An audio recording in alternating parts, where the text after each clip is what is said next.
Well, this is the terrible noise that the car makes. See if you can tell where.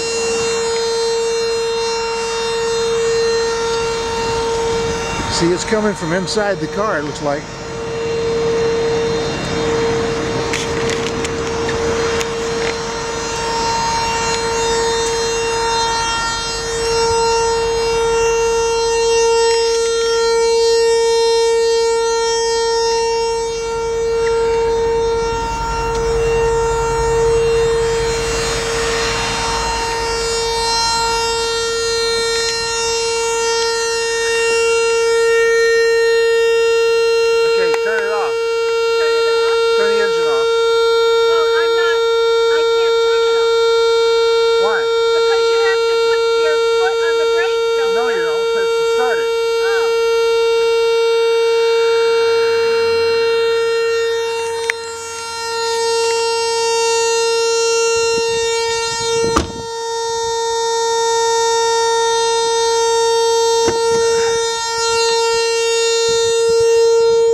Well, and there you have it.